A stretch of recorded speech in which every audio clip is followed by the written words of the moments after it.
روایت ہے حضرت عمر ابن خطاب رضی اللہ تعالی عنہ سے فرماتے ہیں کہ ایک دن ہم نبی صلی اللہ علیہ وسلم کی خدمت میں حاضر تھے کہ ایک صاحب ہمارے سامنے نمودار ہوئے، جن کے کپڑے بہت سفید اور بال خوب کالے تھے، ان پر آثار سفر ظاہر نہ تھے اور ہم سے کوئی انہیں پہچانتا بھی نہ تھا، یہاں تک کہ حضور صلی اللہ علیہ وسلم کے پاس بیٹھے اور اپنے گھٹنے حضور صلی اللہ علیہ وسلم کے گھٹنوں شریف سے مس کر دیے اور اپنے ہاتھ اپنے زانوں پر رکھے اور عرض کیا کہ اے محمد صلی اللہ علیہ وسلم، مجھے اسلام کے متعلق بتائیں۔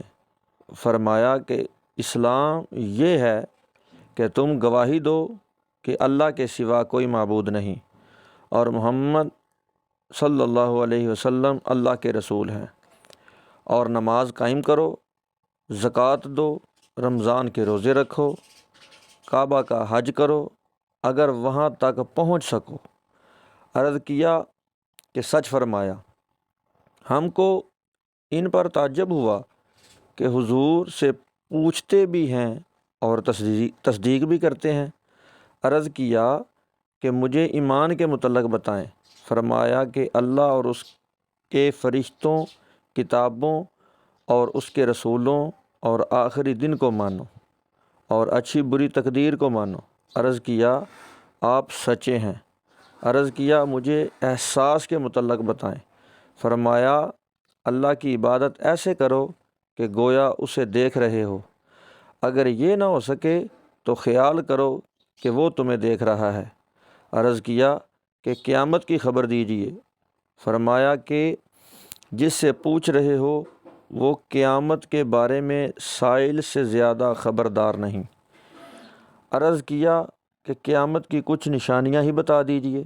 فرمایا کہ لونڈی اپنے مالک کو جنے گی اور ننگے پاؤں ننگے بدن والے فقیروں بکریوں کے چرواہوں کو محلوں میں فخر کرتے دیکھو گے۔ راوی فرماتے ہیں کہ پھر سائل چلے گئے، میں کچھ دیر ٹھہرا، حضور صلی اللہ علیہ وسلم نے مجھے فرمایا اے عمر، جانتے ہو یہ سائل کون ہے؟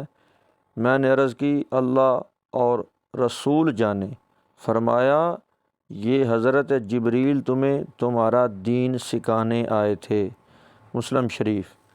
حدیث پاک کی شرح، یہ حضرت جبریل علیہ السلام تھے جو شکل انسانی میں حاضر ہوئے تھے، جیسے بی بی مریم کے پاس مرد کی شکل میں گئے۔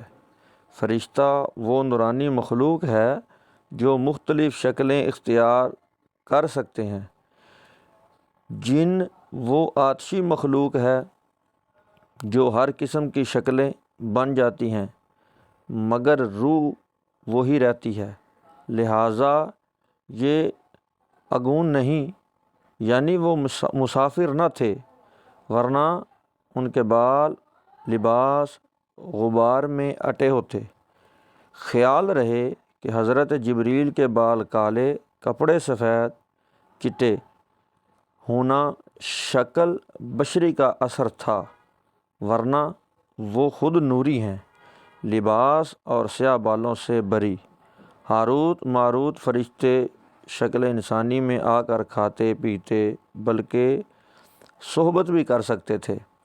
عصا موسوی سانپ کی شکل میں ہو کر سب کچھ نگل گیا تھا۔ ایسے ہی ہمارے حضور صلی اللہ علیہ وسلم نوری بشر میں کھانا پینا نکاح اس بشریت کے احکام تھے۔ روزہ وصال میں نورانیت کی جلوہ گری تھی، بغیر کھائے پیے عرصہ دراز گزار لیتے تھے۔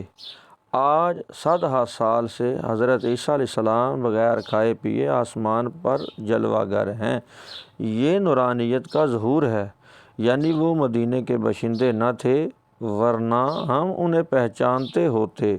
حضور تو انہیں خوب پہچانتے تھے، جیسا کہ اگلے مضمون سے ظاہر ہے، یعنی حضور سے بہت قریب بیٹھے معلوم ہوتا ہے کہ حضور نے حضرت جبرائیل علیہ السلام کو پہچان لیا تھا، ورنہ پوچھتے کہ تم کون ہو اور اس طرح مل کر مجھ سے کیوں بیٹھتے ہو، جیسے نمازی اتحیات میں دوزانو بیٹھتا ہے۔ آج کل زائرین روضہ مطہرہ پر نماز کی طرح کھڑے ہو کر سلام عرض کرتے ہیں۔ اس ادب کی اصل یہ حدیث ہے، حضرت جبرائیل علیہ السلام نے قیامت تک کے مسلمانوں کو حضور کی بارگاہ میں حاضری کا ادب سکھا دیا اور بتا دیا کہ نماز کی طرح یہاں کھڑا ہونا یا بیٹھنا حرام نہیں، ہاں سجدہ یا رکوع حرام ہے۔ اسلام کبھی ایمان کے معنی میں ہوتا ہے، کبھی اس کے علاوہ، یہاں دوسرے معنی میں ہے، یعنی ظاہر کا نام اسلام ہے، باطنی عقائد کا نام ایمان۔ اسی لیے یہاں شہادت اعمال کا ذکر ہوا۔ خیال رہے کہ اب حضور کو صرف یا محمد کہہ کر پکارنا حرام ہے۔ رب فرماتا ہے لا تجعلوا دعاء الرسول۔ واقعہ غالباً اس آیت کے نزول سے پہلے ہوا یا فرشتے اس آیت سے علیحدہ ہیں۔ کلمہ پڑھنے سے مراد سارے اسلامی عقائد کا مان لینا ہے، جسے کہا جاتا ہے کہ نماز میں الحمد پڑھنا واجب ہے، یعنی پوری سورۃ فاتحہ۔ لہٰذا اس حدیث کی بنا پر اب یہ نہیں کہا جا سکتا کہ تمام اسلامی فرقے مرزائی، چکرالوی وغیرہ مسلمان ہیں، کیونکہ یہ لوگ اسلامی عقائد سے ہٹ گئے۔ اس میں بظاہر حضرت جبرائیل سے خطاب ہے اور در حقیقت مسلمان انسانوں سے، ورنہ فرشتوں پر نماز، روزہ، حج وغیرہ اعمال فرض نہیں۔ رب فرماتا ہے وَلِلَّهِ عَلَى النَّاسِ حِجُّ الْبَيْتِ۔ خیال رہے کہ یہ اعمال اسلام کا جز نہیں کہ ان کا تارک کافر ہو جائے۔ یہاں کمال اسلام کا ذکر ہے۔ تارک اعمال مسلمان تو ہے مگر کامل نہیں، کیونکہ پوچھنا نہ جاننے کی علامت ہے اور تصدیق کرنا جاننے کی علامت۔ اس سے معلوم ہوا کہ حضور صلی اللہ علیہ وسلم گزشتہ تمام آسمانی کتابوں سے واقف ہیں کہ رب نے حضور کے بارے میں فرمایا مصدق لما معکم۔ خیال رہے کہ عن الایمان میں ایمان اصطلاحی مراد ہے اور ان تؤمن میں ایمان لغوی معنی ماننا، لہٰذا یہ تعریف الشیء بنفسہ بھی نہیں اور اسمین دور بھی نہیں۔ تمام فرشتوں، نبیوں، کتابوں پر اجمالی ایمان کافی ہے، گو قرآن اور صاحب قرآن صلی اللہ علیہ وسلم پر تفصیلی ایمان لازم ہے۔ اسی طرح کی ہر بری بھلی بات جو ہم کر رہے ہیں اللہ کے علم میں پہلے ہی سے ہے اور اس کی تحریر ہو چکی ہے۔ تقدیر کے معنی ہیں اندازہ۔ تقدیر دو قسم کی ہے، مبرم اور معلق۔ مبرم میں تبدیلی نہیں ہو سکتی، معلق دعائے اعمال وغیرہ سے بدل سکتی ہے۔ ابلیس کی دعا سے اس کی عمر بڑھ گئی، فَإِنَّكَ مِنَ الْمُنظَرِينَ۔ حضرت آدم علیہ السلام کی دعا سے داؤد علیہ السلام کی عمر بجائے 60 سال کے 100 برس ہو گئی۔ تقدیر کی پوری بحث ہماری تفسیر نعیمی 3 پارے میں ملاحظہ کریں، یعنی رب نے فرمایا للذین احسنوا الحسنی۔ ان آیات میں احسان سے کیا مراد ہے؟ جواب، ملائکہ اخلاص سے عمل۔ اگر تو خدا کو دیکھتا ہے تو تیرے دل میں کسی درجہ اس کا خوف ہوتا، اور کس طرح تو سنبھال کر عمل کرتا، ایسے ہی خوف کے ساتھ دل لگا کر درست عمل کر۔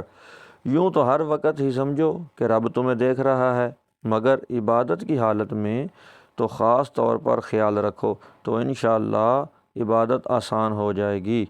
دل میں حضوری عاجزی پیدا ہوگی، آنکھوں میں آنسو آئیں گے۔ اللہ ہم سب کو نصیب کرے کہ کس دن، کس تاریخ اور کس مہینہ، کس سال ہوگی۔ معلوم ہوتا ہے کہ جبریل امین کا یہ عقیدہ ہے کہ حضور کو اللہ تعالیٰ نے قیامت کا علم دیا ہے، کیونکہ جاننے والے سے ہی پوچھا جاتا ہے۔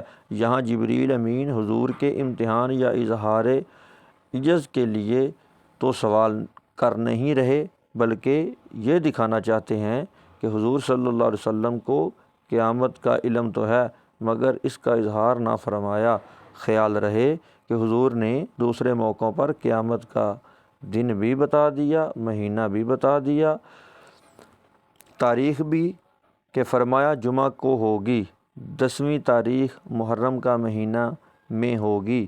یہاں علم کی نفی نہیں، ورنہ فرمایا جاتا لا اعلم، میں نہیں جانتا، بلکہ زیادتی علم کی نفی ہے، یعنی اس کا مجھے تم سے زیادہ علم نہیں۔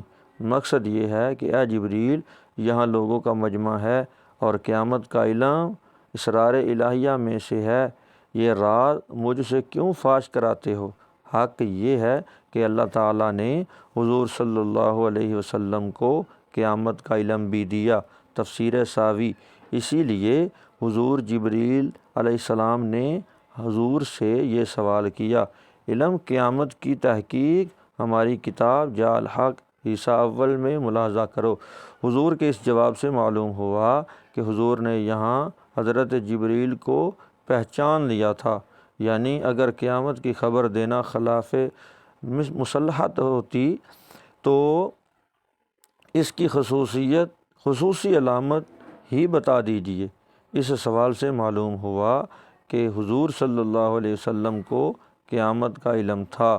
علامتیں واقف ہی سے پوچھی جاتی ہیں، یعنی اولاد نافرمان ہوگی، بیٹا ماں سے ایسا سلوک کرے گا جیسا کوئی لونڈی سے، تو گویا ماں اپنے مالک کو جنے گی۔ اس کی اور بھی تفسیریں ہیں، یعنی دنیا میں ایسا انقلاب آئے گا کہ ذلیل لوگ عزت والے بن جائیں گے اور عزیز لوگ ذلیل ہو جائیں گے، جیسا آج دیکھا جا رہا ہے۔ سکندر ذوالقرنین نے حکم دیا تھا کہ کوئی پیشہ ور اپنا مورثی پیشہ نہیں چھوڑ سکتا تاکہ عالم کا نظام نہ بگڑ جائے۔ اشاعت المیعات۔ معلوم ہوا کہ کمینوں کا اپنا پیشہ چھوڑ کر اونچا بن جانا علامت قیامت ہے، اور اس سے نظام عالم کی تباہی ہے۔ یہ صحابہ کا ادب ہے کہ علم اللہ اور رسول صلی اللہ علیہ وسلم کے سپرد کرتے ہیں۔ اس سے دو مسئلے معلوم ہوئے، ایک یہ کہ حضور کا ذکر اللہ کے ساتھ ملا کر کرنا شرک نہیں بلکہ سنت صحابہ ہے۔ یہ کہہ سکتے ہیں کہ اللہ اور رسول جانیں، اللہ اور رسول فضل کریں، اللہ اور رسول رحم فرما دیں، اللہ اور رسول بھلا کریں۔ دوسرا یہ کہ حضور کو خبر تھی کہ یہ سائل جبریل تھے، ورنہ آپ فرما دیتے کہ مجھے بھی خبر نہیں یہ کون تھے، یعنی اس لیے آئے تھے کہ تمہارے سامنے مجھ سے سوالات کریں، تم جوابات سن کر دین سیکھ لو۔ اس سے معلوم ہوا کہ مسلمان پر حضور کی اطاعت واجب ہے، نہ کہ جبریل کی، کہ یہاں جبریل نے حاضرین سے خود نہ کہہ دیا کہ لوگو میں جبریل ہوں، مجھ سے فلاں فلاں بات سیکھ لو، بلکہ حضور صلی اللہ علیہ وسلم سے کہلوایا تاکہ لوگوں کے لیے قابل قبول ہو۔ جبریل کے معنی ہیں عبداللہ، جبر بمعنی عبد، ایل اللہ بزبان عبرانی۔ صدق اللہ العظیم۔